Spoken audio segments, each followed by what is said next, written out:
चलाना नहीं चलाना, स्टार्ट तो कर दी मैंने, आप चला दो।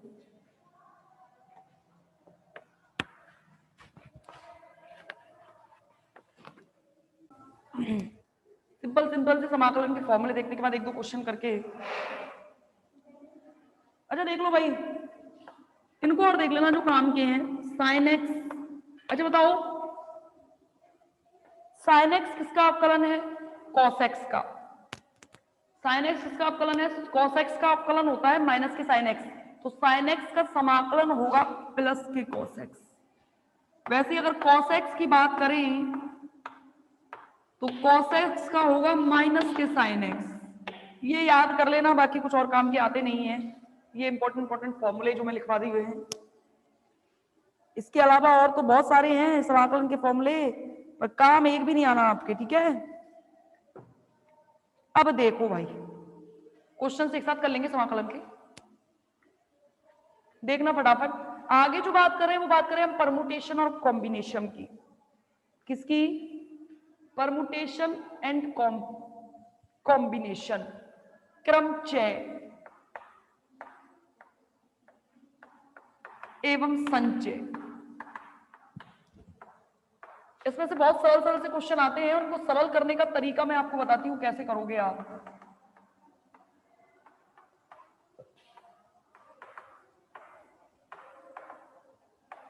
देखो भाई, क्रमचय का मतलब क्या है? सारे के सारे क्वेश्चन करना, देखो भाई क्वेश्चन सारे जो किए जाते हैं वो संचय के अकॉर्डिंग किए जाते हैं। किसके अकॉर्डिंग? हाँ, साइन एक्स का माइनस के कॉस एक्स, और क्या किया मैंने? साइन एक्स का माइनस कॉस एक्स और कॉस एक्स का साइन एक्स, यही तो बताया मैंने। देखो भाई, क्रमचय एवं संचय की बात करें तो सबसे पहले क्रमचय की बात करेंगे तो देखो, क्रमचय का मतलब है, देखो भाई कुछ बहुत सारी वस्तुएं मेरे सामने पड़ी हैं, उन वस्तुओं में से कुछ वस्तुओं को मुझे चुनना है और चुनकर उन्हें सेट करना है। जैसे मैं कहूं कि मुझे कुछ बच्चे चुनने हैं क्लास में से, जैसे आपने देखा होगा 26 जनवरी 15 अगस्त को बच्चों को प्रोग्राम में रखा जाता है, तो मैडम आती है बच्चों को चुनने, अच्छा तू खड़ी हो जा, तू गाने में रही हो, यानी कि टोटल बच्चों में से कुछ बच्चे चुनकर सेट कर देना क्रमचय कहलाता है। यानी कि क्रमचय में सारी की सारी ऐसा होता है कि चुन भी लिए और सेट भी कर दिए, लेकिन संचय में वस्तुओं को पहले किया जाता है इकट्ठा और फिर किया जाता है उन्हें सेट। क्या किया जाता है? जैसे n वस्तुओं में से r वस्तुओं का चुनाव करके मुझे उन्हें क्रमचय बनाना है, तो क्रमचय का मतलब है मैंने उठाए और सेट कर दिए, यानी कि उसमें उठ भी गए और सेट भी हो गए। लेकिन संचय की बात की जाए तो संचय को रिप्रेजेंट करते हैं NCR के द्वारा। CR यानी कि n वस्तुओं में से r वस्तुओं को मैंने उठाया है और इन r वस्तुओं को मैंने सेट कर दिया है फैक्टोरियल r के फॉर्म में। ये चीजें ऐसे समझ में तो बिल्कुल आनी ही नहीं है, क्वेश्चन से आती है। देखो कैसे, एक क्वेश्चन देख रहा था, इसमें भी देख रही थी मैं, देखो भाई बड़ा ही सरल सा है। देखो इंडिया ऐसे ही आते पेपर में, शब्द से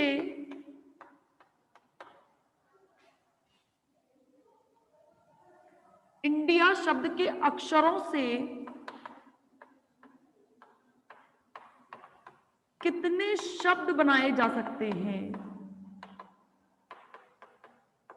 देखो चाहो तो इसे आप क्रमचय से सॉल्व करो, चाहो आप इसे संचय से सॉल्व करो, किसी से भी सॉल्व कर दो, दोनों से आंसर तो सेम आना है। क्रमचय का मतलब है कि चुनने भी और चुन के चुनने भी है और चुन के सेट भी कर देने हैं, और संचय का मतलब है पहले तो उठाओ आराम से, सेलेक्ट करो, फिर उन्हें सेट करना है। लेकिन मैंने से और सॉल्व करने का तरीका बहुत अच्छा बता रही हूं। क्रमचय संचय का दुनिया का ऐसा कोई क्वेश्चन नहीं है जो इससे सॉल्व नहीं हो सकता होगा, और ये नहीं है कि ये मान्य नहीं है, ध्यान रखना, ये ध्यान रखना कि ये मान्य नहीं है, ऐसा पॉसिबल नहीं है। देखो भाई, इंडिया, ठीक है, कितने लेटर हैं? 1 2 3 4 5, 5 बनाओ बॉक्स।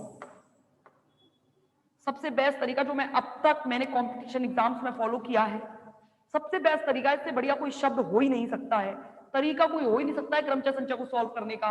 और ये एक ऐसा तरीका है, एकमात्र तरीका जिसमें कभी गलती नहीं होती है। देखो, पहले वाले बॉक्स में कितने लेटर रखे जा सकते हैं? कितने लेटर? 5 लेटर रखे जा सकते हैं, जो कि इसमें तो ये तो अभी पूरा खाली पड़ा है ना, इसके पास स्पेस है। पांचों की पांचों लेटर 5 प्रकार से रखे जा सकते हैं, या तो आई आ जाए, या तो एन पहले आ जाए, या तो डी आ जाए, या आई आ जाए, या ए आ जाए, कुछ भी आ जाए कोई दिक्कत नहीं है। क्या आ जाए? कुछ भी आ जाए, कोई दिक्कत नहीं है, ठीक है। एक लेटर यहां सेट हो चुका है बच्चों, एक लेटर यहां सेट हो चुका है, तो बच्चे कितने? 4। कितने बचे? 2 लेटर सेट हो गए, कितने हो सकते हैं? 3। यहां कितने? 2 प्रकार से, और यहां कितने? 1 प्रकार से। 5 चौका 20 दिया 60 गुना 120। गलत बताया 60। अगर वो कह रहा है कि पुनरावृत्ति नहीं हो सकती है जब तो आएगा 60, और अगर वो कह रहा सॉरी अगर वो कह रहा है कि आई दोनों एक साथ नहीं आने चाहिए, कुछ अलग से कंडीशन लगा दे, तब तो 60 कहोगे ना। ये ध्यान रखना, कहीं ऐसे मत कर देना, मुझे पता है ऐसे करते आए, फैक्टोरियल 5/2 लेटर एक जैसे हैं, फैक्टोरियल 2 कर दिया है, ऐसे करते हो ना। लेकिन ध्यान रखना, हमें कभी भी अगर उसने कुछ कह नहीं रखा है तो हम डायरेक्ट पूरा करके आएंगे। आपके बुक में तो ऐसे ही दे रखा है, वैसे होना नहीं चाहिए था। अब तक तो मैंने किया भी नहीं है, मैंने खुद ने नहीं किया है, ठीक है। एक और देखूं, हाँ देखना, इसको देखना, इस क्वेश्चन को ध्यान रखना। इसको सॉल्व करने का सबसे बेस्ट तरीका यही है। ये कह रहा है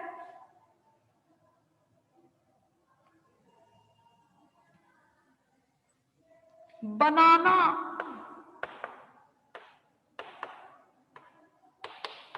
शब्द से कुल कितने शब्द बनाए जा सकते हैं? सही कह रहे हो, वो 60 आएगा, वो गलत दे रखा है बुक में, भाग देना पड़ता है जो समान होते हैं उनका।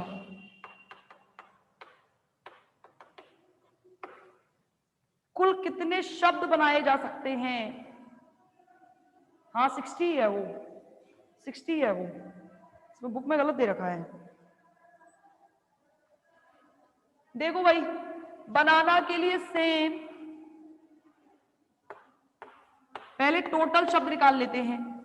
कितने? 1 2 3 4 5 6, 1 2 3 4 5 6। यहां पे कितने प्रकार से? 6। यहां पे कितने से? 5। यहां कितने से? 4। यहां कितने से? 3। यहां कितने से? 2। यहां कितने से? 1। इन सबका मल्टीप्लाई करा दो, 6 गुणा 5 गुणा 4 गुणा 3 गुणा 2 गुणा 1 बटे, ध्यान रखना जितने शब्द टोटल होते हैं, जितने शब्द समान होते हैं, उनका फैक्टोरियल निकालना पड़ता है। क्या निकालना पड़ता है? फिजिक्स की क्लास कितने बजे फर्स्ट ईयर की? क्या आई तो है? हाँ देखो, फर्स्ट ईयर की थोड़ी चल रही है,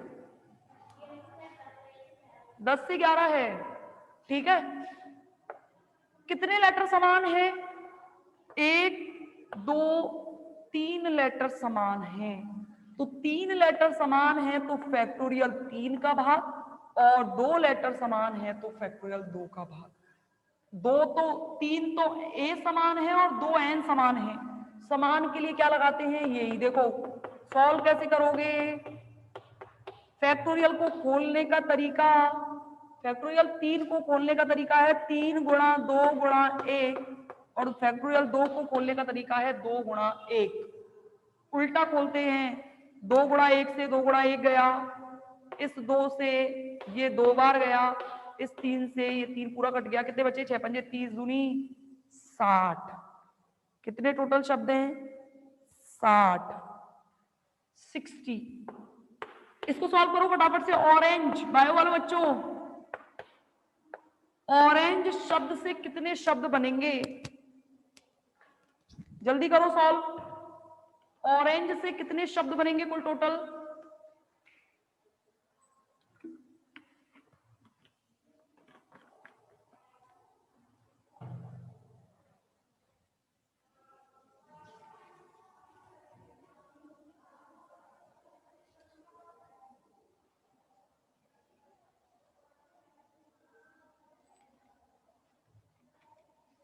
करके देखना।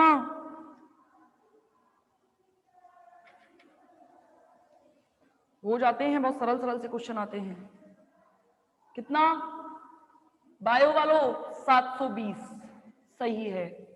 ठीक है, ऑरेंज से हो ही गया। ये तो है आपका क्रमचय और संचय, इससे रिलेटेड क्वेश्चन यही आते हैं और कुछ नहीं आता है। और ज्यादा टफ की ओर हम चलेंगे नहीं। होते तो बहुत अजीब अजीब से क्वेश्चन है क्रमचय संचय के, लेकिन जितना आपके सिलेबस में है यानी जितना आपकी लेवल है उतना ही आएगा, इससे ज्यादा तो आएगा भी नहीं।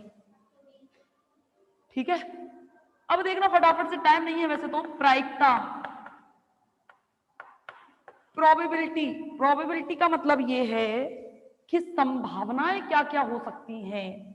What is probability? केवल आज की क्लास जो मैंने इसके लिए ली है, बस ध्यान रखना कल से वही इनऑर्गेनिक स्टार्ट करनी है मुझे। किसी भी कंडीशन में मैं दूसरी क्लास खराब नहीं करूंगी इसके पीछे। प्रायिकता देखो, प्रायिकता का मतलब है, पहले एक बार चीज समझ लेते हैं।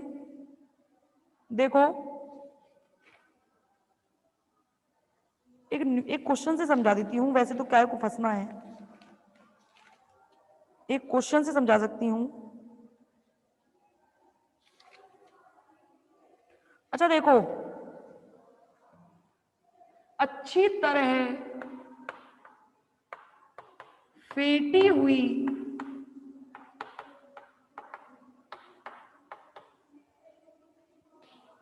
ताश की गड्डी में से एक पत्ता निकाला गया।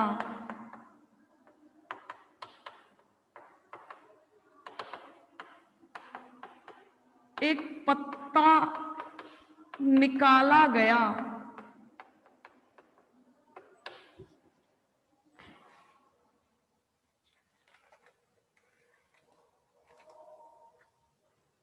इसके राजा होने की, राजा नहीं, इक्का कर देना, राजा कौन होता है? बादशाह, सही। राजा होने की प्रायिकता ज्ञात करो।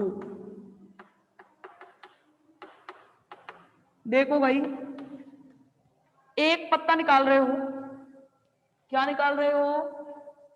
एक पत्ता निकाल रहे हो, 52 पत्तों की एक गड्डी है।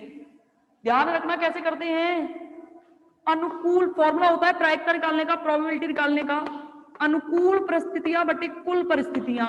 इसलिए मैंने ये कहा है कि ये एक क्वेश्चन से समझ लेते हैं, खत्म भी हो जाएगा इसी के साथ। अनुकूल परिस्थितियां बटे कुल परिस्थितियां।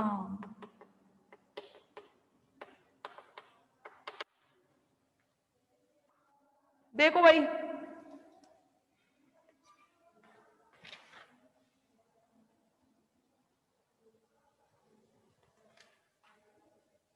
ठीक है, देखना भाई, अनुकूल परिस्थितियां बटे कुल परिस्थितियां। देखो टोटल पत्ते कितने हैं? 52 है या नहीं है? टोटल पत्ते 52 है। और एक ताश की गड्डी में बादशाह कितने होते हैं? एक ताश की गड्डी में बादशाह कितने होते हैं भाई? बादशाह होते हैं 4। तो टोटल बादशाह कितने? 4। तो आपकी प्रायिकता कितनी आई? 2 दूनी 4, 2/26, 1/13। समझ गए? अच्छा, अगर ये क्वेश्चन पूछ ले, राजा या हुक्म होने की प्रायिकता क्या होगी?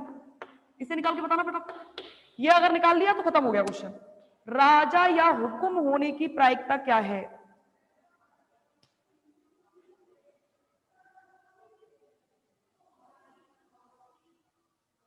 राजा या हुक्म होने की प्रायिकता क्या है, जल्दी बताओ। देखो भाई, पहली बात तो राजा कितने हैं? 4। और ये राजा चारों की चारों में से हुकुम के पत्तों में से निकालने, और हुकुम के पत्ते कितने होते हैं टोटल? टोटल पत्ते 13, और कितने राजाओं में से? 4 राजाओं में से एक राजा निकलेगा, तो 4/13।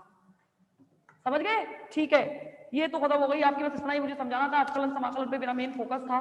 ठीक है, और बाकी क्वेश्चन करके देख लेना, कोई प्रॉब्लम हो तो पूछ लीजिएगा, और कल मिलेंगे इनऑर्गेनिक केमिस्ट्री के साथ। Thank you.